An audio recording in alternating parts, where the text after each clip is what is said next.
First off, just take my hat off to Lovey and his staff and the team. I thought that they're a heck of a team. They're very well coached, as I said. Going into this, we knew we were going to have to play a certain type of game. But take my hat off to all of them and their team, and I got a few old friends still here that mean a lot to me. But our team, I thought, understood the circumstance. They understood the type of game they had to play coming in here on the road in conditions about how we thought they'd be. And I thought our guys played hard. They played physical. Starting with the special teams, because we knew that was going to be a big part of this game. I thought number one, Dustin and Ryan followed the plan exactly. Without deviation really, and even the ball out of bounds on the kickoff was exactly what we talked about all week. That if that's where it landed, that was okay. That takes a lot to convince those guys that it's okay with how they're trained normally. So, other than the one little faux pas with it hitting our player and creating a turnover for them, I really thought we did a nice job on special teams and had a good return to boot, which helped us obviously. Defensively, I just another really good performance, like we felt all along here down the stretch that our young guys have really taken a step forward, which has helped the veteran guys kind of step up their game, and that's critical. That's critical here, and we knew it would be critical to our team, in this second half of the season. So defensively, you hold a team to no conversions on third down and stop a couple fourth downs on top of that. I think that's that performance. You don't need to be a rocket scientist to figure out the defense played really good. And proud of those guys. And then offensively, at first, I thought one thing we couldn't do was turn the football over. I thought we followed. We're very strict about that. We had a loose ball there on the sideline with Dwayne, but he got it back, and I thought we did a really good job protecting the football. End of the half was critical. Obviously, we're able to move the ball into a position where if we couldn't have a chance at a field goal, we got the jump ball, and we work awfully hard at that. And amazing, in 2001, we called a jump ball here on this exact field, and James Allen, the back out of the same spot, caught it for us against Cleveland, which was a huge win for us. But just amazing, Dexter caught it in almost the same spot, and I always talk about that play, so it was pretty ironic. But great play by everybody involved. Tyler buying some time in order to get the ball to where he had to, and then Dexter being in the right spot. And then the second half was a gritty, slug-it-out half. We knew what it was going to be about. We were able to move the ball enough to get to 10, and that was critical for us, to get at least a touchdown ahead. And we did what we had to win. It wasn't pretty, but we kind of knew that's about how it would look to get a win. And I'm just really proud of the guys for sticking to the plan. But it was a big win for us. So kind of sliding there, and you got to get something positive to happen. And I thought we were able to build off of the last couple games here and figure out a way to win.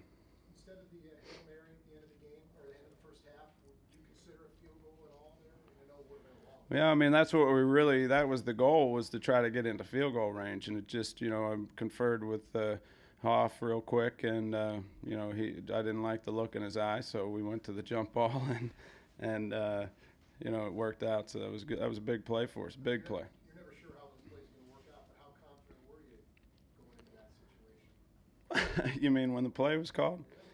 You're thinking a lot of things. It's a tight ball game, so there's always something that can happen bad on the drop back side of it. You're just hoping there's not a sack fumble or something like that. But other than that, once the ball was in the air, you just count on the guys being in the right spots, and it's still obviously no guarantee when you're talking about the number of guys down there in an area. But I thought Dexter was right exactly where we coach him to be, and then he dove and made a heck of a play. So I didn't see it. I didn't see a replay. I just watching it live. You could see him squirt in there, and that was a big time play by him and everybody involved. So.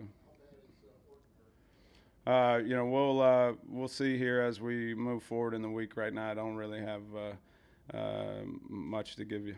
What was the plan with him? How much were you going to use Well, like I said, it was, we had to get him prepared to play, and I said all week, he may have to and he may not, but we did have some things that we wanted to think about, obviously doing with him because you saw the play that he was in there on. So we had a little plan in addition to having him just ready to play if needed. So he wasn't going to stay in the game. I mean, you were going to put Palco back in. I mean, yeah, it wasn't. We weren't making a change there, so to speak. But again, without, I don't want to strategically be careful about what I say. But I felt good about both guys being prepared to play and get the job done.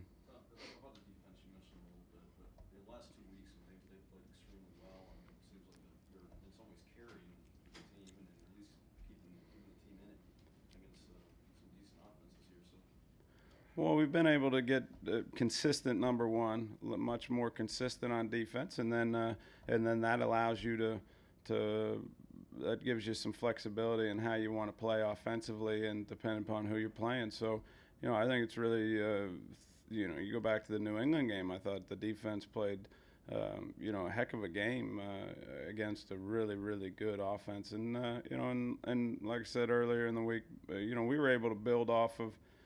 Not attach everything to the result, because there were losses obviously through this little stretch, but we were able to, looks like our guys were able to mentally say, okay, we're doing a lot of good things. Let's keep doing those things and eliminate the things that we don't like. And I think you've seen that going on defense with our players and coaches, everybody involved. So, just a really gritty, tough performance by everybody involved. But obviously, when your defense is playing really good, that helps you in this league, and it surely helps you here in the down the home stretch. So big win for our team, and I'm just happy for the guys because they've continued to work really hard and play hard, and you want to see some reward for that, and they got it today. They're pretty excited about that, and they understand also that now it's a 4-game season for us, so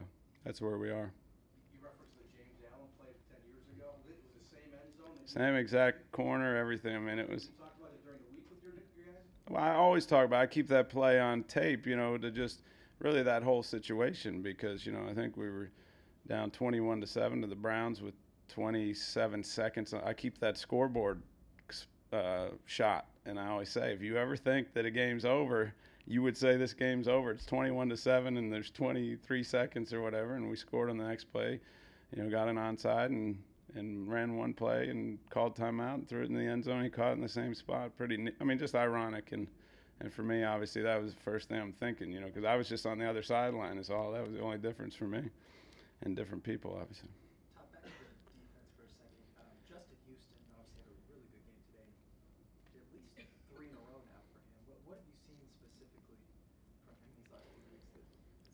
Well, I think, we really, with the challenging set of circumstances that we had and we knew we were going to have going into this year, one of the things that I was and we were very concerned with was, getting these young guys into the mix, having missed an off season and, missed a lot of the normal acclimation period that those guys have. And we really worked hard, whether it was preseason games, practices, a lot of it was on get our guys ready to go, but get these young guys into and in a contributing position, because knowing that for us to get better, we would need a bunch of these guys to contribute, and he's one of them. And, I think you're talking about young players that it takes a little time, and he would one time was just a sub rusher. Early on he was just an outside backer. Then he was just a sub rusher when we moved Andy in there, and that was all kind of just to not heap too much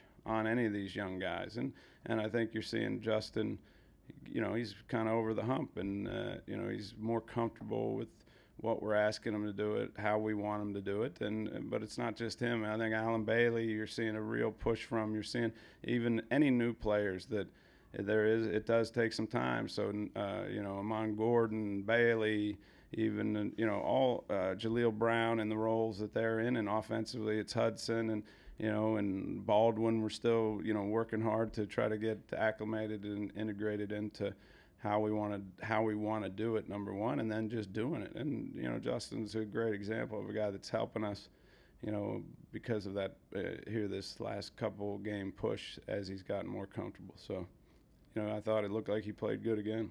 He's going like this, obviously. I mean, is this a guy that you think maybe next year, in the future, is a cornerstone kind of guy for you on the defense? We liked him a lot when we picked him. Obviously, we were all excited about getting him on our team, but we knew it takes some time. But at the same time, we're really just worried about where we are right now, and I'm proud of those young guys for I keep telling them, once we hit that halfway point, longer rookies, you got half a season under your belt, and I just think that they've been being developed by the staff, have done really good, coaching them all up, and because that's hard to do, and a lot of them are helping us, and that's a good sign. Thank you.